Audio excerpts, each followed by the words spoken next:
ఆయన deputy CM నిత్యం ప్రజల గురించి ఆలోచిస్తుంటారు. తాజాగా తిరుమల లడ్డు వివాదంతో ప్రాయశ్చిత్త దీక్ష చేస్తున్నారు. మరోవైపు జాతీయ స్థాయిలో సనాతన ధర్మ పరిరక్షణ కోసం ఓ సంస్థని కూడా ఏర్పాటు చేయాలని కోరుతున్నారు. అలా చేయడం ద్వారా దేశంలోని దేవాలయాలన్నీ సంస్థ పర్యవేక్షణలోకి తీసుకురావాలని అనుకుంటున్నారా? మరి ఆ నేత కోరినట్లు ప్రధాని మోడీ ఆ దిశగా అడుగులు వేస్తున్నారా? తమ భవిష్యత్తు ఆశాకిరణం ఆయనేనని కమలదళం భావిస్తోందా?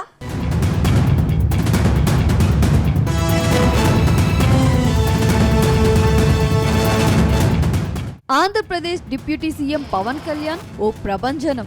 పవర్ స్టార్ గా కోట్ల మంది అభిమానులను సంపాదించుకున్న పవన్ కళ్యాణ్ రాజకీయాల్లోనూ సక్సెస్ అయ్యారు. గత అసెంబ్లీ ఎన్నికల సమయం వరకు ఉత్తరాదికి పవన్ గురించి పెద్దగా తెలియదు. పవన్ కళ్యాణ్ ప్రమాణ స్వీకారం రోజున మోడీని స్వయంగా ఏ పవన్ నహి తుఫాన్ హై అని పవన్ కళ్యాణ్ గురించి ప్రస్తావించడంతో ఆయన పేరు దేశవ్యాప్తంగా మారుమోగింది.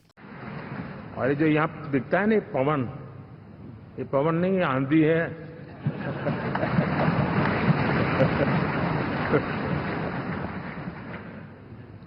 आंध्र ने इतना बड़ा हमारे प्रति जनमत दिया है। हिंदुस्तान के लिए एक सामान्य मानवीय की विकास की जो जिजीविषा है उसका प्रतिबिंब है। మోడీ కామెంట్స్ కు స్పందించిన నెటిజన్లు మన దేశంతో పాటు ప్రపంచ వ్యాప్తంగా ఉన్న భారతీయులు ఎవరి పవన్ కళ్యాణ్ అంటూ గూగుల్లో తెగ సెర్చ్ చేశారట. ఆ రోజున పవన్ కళ్యాణ్ గురించే ఎక్కువ సెర్చ్లు జరిగాయని నివేదికలు చెబుతున్నాయి. తాజాగా మరోసారి దేశ రాజకీయ వర్గాల్లో పవన్ కళ్యాణ్ హాట్ టాపిక్ గా మారారు.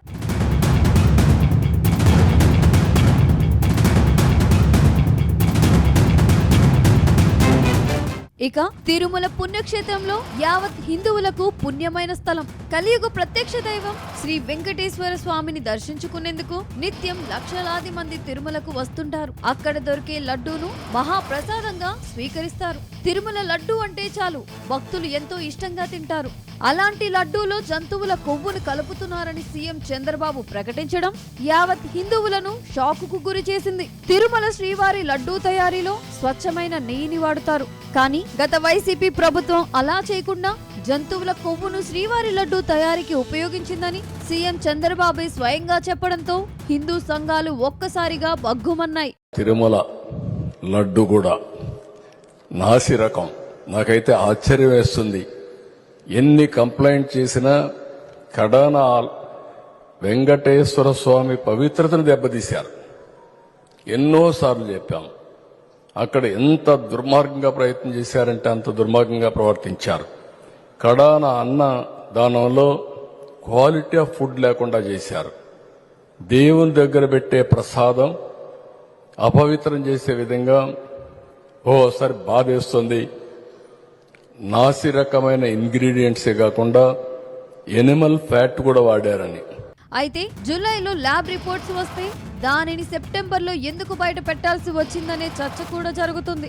ఈ వివాదం దేశవ్యాప్తంగా పన్ను దుమారం రేపడంతో వైసీపీ కూడా అంతే స్థాయిలో బదులిచ్చింది. నెయ్యిలో కల్తీ జరిగింది అంటూ తాను అన్న మాటలు నిజంగా ఎంత దారుణమైన మాటలు అంటే, నాశరికమైన ఇంగ్రీడియంట్స్ వాడారని. తిరుపతి లడ్డులో యానిమల్ ఫ్యాట్ గీక్ బదులు వాడినారని. ఇదే పెద్ద మనిషి చంద్రబాబు నాయుడు ముఖ్యమంత్రి హోదాలో ఉంటూ ఒక ముఖ్యమంత్రిగా తాను మాట్లాడిన మాటలు ఇవి. నిజంగా ఒక ముఖ్యమంత్రిగా ఉన్న వ్యక్తి ఈ మాదిరిగా అబద్ధాలు ఆడడం ధర్మమేనా? అంతేకాదు, గతంలో వైఎస్ రాజశేఖర్ రెడ్డి ముఖ్యమంత్రి అయ్యే నాటికి లడ్డూ తయారీ చేసే పోటు సామర్థ్యం రోజుకు 45,000 మాత్రమే అంటుంది. అప్పట్లో పోటు సామర్థ్యాన్ని 2-3 రెట్లు పెంచుతూ ఆయన హయాంలో ఆధునిక వసతులను సమకూర్చారని చెబుతుంది. ఇక వైఎస్ జగన్ సీఎం అయ్యాక పోటును అత్యాధునిక సాంకేతిక పరిజ్ఞానంతో ఆగమ సలహా మండలి సంప్రదింపులతో విస్తరించారని అంటుంది. ప్రస్తుతం 3.5 లక్షల లడ్డూ తయారీ సామర్థ్యం ఉండగా అవసరమైతే 6 లక్షల వరకు తయారు చేసుకోవడానికి అవసరమైతే సాంకేతిక ఏర్పాట్లు కూడా చేశారని గుర్తు చేస్తుంది. అయితే చంద్రబాబు 4 సార్లు ముఖ్యమంత్రిగా పనిచేసినప్పటికీ ఈ తరహా కార్యక్రమాలను అమలు చేసిన దాఖలాలు లేవని విమర్శిస్తుంది. ప్రస్తుతం ఈ రెండు పార్టీల విమర్శలు ఎలా ఉన్నా డిప్యూటీ సీఎం పవన్ కళ్యాణ్ చేసిన ఓ ప్రకటన చర్చనీయాంశంగా మారింది. సెక్యులరిజం పేరు మీద, secularism is not one way, it's two way. Secularism అంటే కూర్చోబెట్టి ఒక్క సైడ్ నుంచి వచ్చేది కాదు, అన్ని సైడ్ నుంచి రావాలి. ఇది చాలా ఆవేదన కలిగిస్తుంది. కొన్ని దశాబ్దాలుగా చూస్తున్నారు ప్రతి హిందువు. దీంట్లో మిగతా మతాల ప్రస్తావన కంటే కూడా నేను ఎక్కువ ప్రస్తావన చేస్తుంది.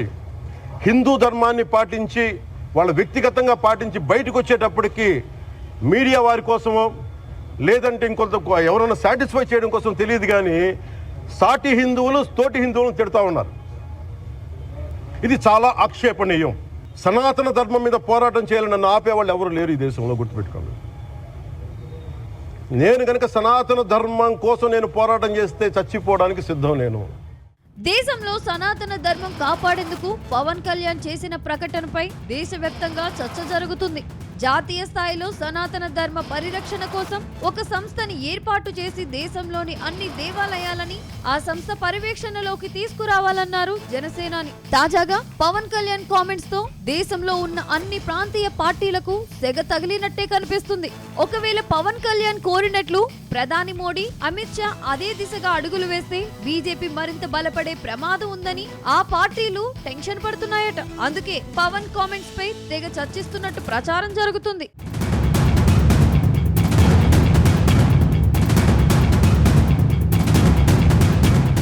ఇక తిరుమల లడ్డు వివాదంపై కేంద్ర ప్రభుత్వం కూడా సీరియస్ అయింది. ఇప్పటికే సీఎం చంద్రబాబు నుంచి సమగ్ర నివేదిక కోరారు కేంద్ర మంత్రి జేపీ నడ్డా.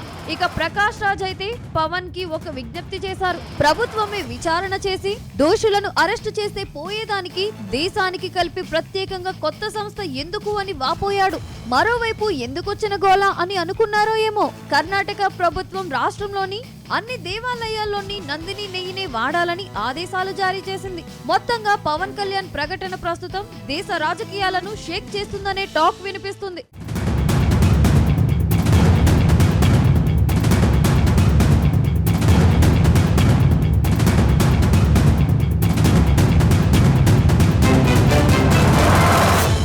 అంతేకాదు తిరుమల లడ్డు కల్తీ ఘటన నేపథ్యంలో AP deputy CM Pawan Kalyan ప్రాయశ్చిత్త దీక్ష చేస్తున్నారు. తాజాగా విజయవాడ ఇంద్రకీలాద్రిపై ఉన్న కనకదుర్గ ఆలయంలో ఆయన శుద్ధి కార్యక్రమం చేపట్టారు. తొలుత ఆలయ అధికారులు పవన్ కు స్వాగతం పలికారు. అనంతరం ఆలయ మెట్లను పవన్ శుభ్రం చేశారు. ఆ తర్వాత మెట్లకు పసుపు రాసి కుంకుమ బొట్లు పెట్టారు. వేద పండితుల మంత్రోచ్చరణాల మధ్య ఈ కార్యక్రమం జరిగింది. అనంతరం దుర్గమ్మను పవన్ దర్శించుకున్నారు.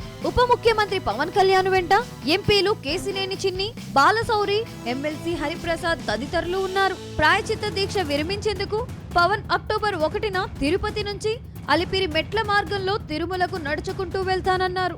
2న ఉదయం శ్రీవారిని దర్శించుకున్న అనంతరం దీక్ష విరమించనున్నారు. మొత్తంగా పవన్ కళ్యాణ్ హిందూ ధర్మం కోసం పోరాటం తీవ్రం చేయడంతో తమ భవిష్యత్తు ఆశాకిరణం పవన్ అన్నట్టుగా బీజేపీ భావిస్తున్నట్టు పొలిటికల్ సర్కిల్స్ లో చర్చ జరుగుతుంది.